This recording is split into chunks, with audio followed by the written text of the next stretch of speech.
He was utterly terrified the first time he met his future son-in-law. Fucking Flemings are in the house! Yes! The future son-in-law's first words were full of swear words, leaving the old man completely stunned. But that was just the appetizer. What he truly couldn't accept was his unique way of welcoming them. Right. Oh, yes. Yes. Yes. I'm glad you're here. The old man had enough, saying he could stay at most half an hour. His daughter reminded her boyfriend to put on proper clothes, but the boyfriend said he had prepared a surprise. Ta-da! To show his sincerity, Lyle actually got a tattoo of his girlfriend's entire family on his back, based on a photo from a greeting card. He even included the family dog. Ned's frown deepened. He couldn't understand why his daughter, a top student, about to graduate from a prestigious university, would choose such a brute. However, despite his outrageous behavior, Lyle was undeniably extremely wealthy. Hearing that Ned loved bowling, he directly built 2 professional lanes in his house. He even painted portraits of Ned and his son, and for his art-loving future mother-in-law, he filled the house with various high-end artworks. But the goodwill he had just built up was instantly ruined by his foul mouth. Well, I'll take a compliment wherever I can get one. Well, here's another one. You got a banging bod, too. Ned was completely broken. He immediately asked to speak with his daughter alone. He thought Lyle was too frivolous, covered in tattoos, cursing constantly, and even 10 years older than his daughter. Besides being rich, he had no redeeming qualities. His daughter begged her father to set aside his prejudice and spend more time getting to know Lyle's good side. Finney hoped her father could stay through Christmas and give Lyle more time. Seeing the pleading look in his daughter's eyes, Ned's heart softened, and he ultimately agreed. At dinner, seeing his daughter and her boyfriend looking affectionate, a slight smile finally broke through Ned's tense expression. He couldn't help but ask how they met. Lyle was completely open about it, admitting he started his business right after high school and only began looking for true love after his company took off. At a party one day, Lyle fell for the beautiful and intelligent Finney at first sight. He even pretended to be poor to get close to her, speaking with deep emotion. This foul-mouthed young man's eyes suddenly became gentle and attentive as he listed every one of his girlfriend's preferences. But his honesty backfired when Lyle excitedly mentioned that they became official on their 3rd date and spent Valentine's night together. The smile froze on Ned's lips. What made his pupils tremble even more was that they had already been living together for a full year. All this time, Finney had carefully kept the secret from him. She never expected Lyle to spill everything today. Ned was deeply upset. His daughter's former image as a sweet, obedient girl shattered completely in his heart. Even when trying to sleep that night, Ned couldn't let it go, complaining about Lyle in the bedroom. Just then, there was a knock at the door. Ned thought it was his daughter, but it was Lyle. It turned out that because of Lyle's loose tongue during the day, they had a big fight, so he came to apologize sincerely. Ned, would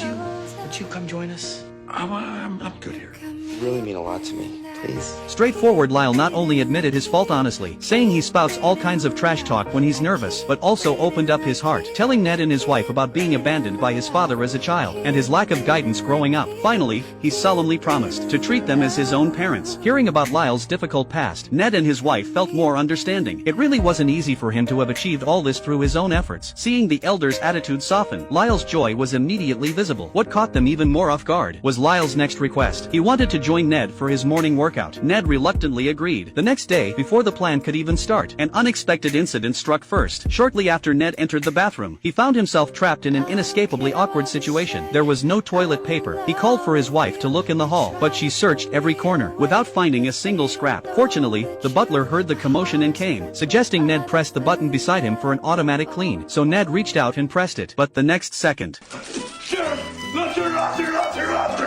it turned out he had selected the wrong gender setting. The butler had to step in to demonstrate. The two men looked at each other in the toilet. The situation became intensely awkward. Thanks to the butler's help, Ned finally escaped. Soon, Ned changed clothes and went to meet Lyle as agreed. But Lyle, breaking convention, took him directly to his private zoo. Lyle's wealth exceeded Ned's imagination. Before Ned could even process it, the butler suddenly appeared. Only when Lyle clapped and surrendered did the butler stop. Ned watched, utterly confused. The butler calmly explained Lyle wasn't comfortable with bodyguards following him, so they often practiced self-defense techniques. Having said that, the butler hurried off. Next, Lyle pulled Ned into the zoo's office. It turned out Lyle wanted to propose to Finney on Christmas, and he wanted his future father-in-law's permission and blessing. Ned said frankly that Finney was still young and hadn't finished her studies, and besides, he didn't know Lyle well enough yet to simply hand his daughter over. Hearing this, Lyle didn't back down. Instead, he begged Ned to give him a chance. He hoped to win the whole family's approval before Christmas, before formally proposing to Finney. This time, Ned didn't refuse, but right after returning home, Ned received bad news. His printing press was facing serious financial deficits. At this rate, it it would go bankrupt next month. Ned urgently had his staff contact all partners for help. What he didn't expect was that his entire phone call was recorded by Lyle's smart assistant. At the Christmas Eve party, Lyle had the atmosphere buzzing with excitement. Ned wasn't interested in these festivities, but never expected to meet the world's richest man while ordering a drink. Ned never imagined Lyle could invite such a prominent figure. These unusual connections quietly shifted Ned's perception of Lyle. After the party, Ned subtly asked his daughter why she fell in love with Lyle. Finney understood the subtext of her father's question and answered earnestly. Both Lyle and her father were genuinely good people. They just expressed it differently. Even though Lyle often spoke without filter, he had a good heart. His daughter's words made Ned decide to try to understand Lyle better. On Christmas Day, Ned and Lyle went to pick out a Christmas tree together. This ordinary task for most people held profound meaning for Lyle, who grew up without a father's love. Shedding his usual casual demeanor, he asked with a serious expression, You ever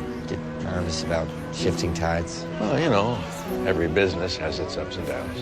It doesn't kill you, it makes you stronger. These words were for Lyle, but also a silent encouragement Ned gave himself. Right after, Lyle spotted the Christmas tree he wanted. He had his eye on the tree in front of his rival company's entrance. Despite Ned trying desperately to stop him, Lyle insisted on having his way. He somehow got hold of a chainsaw and planned to just cut it down and take it home. But after fiddling with the chainsaw, Lyle couldn't even get it started. Ned was speechless. He stepped forward, took the chainsaw, gave the cord a casual pull, and the chainsaw roared to life. Lyle watched, dumbfounded, his eyes filled with shock and admiration. In Ned, he saw the father figure he had long missed, and Ned himself didn't realize it. But his natural, effortless instruction and the simple act of taking the chainsaw had already quietly broken through the wall of his initial prejudice. Then, the two returned home triumphant. The Christmas tree strapped to the car roof, upbeat music playing inside the car. The relationship between Ned and Lyle was quietly warming.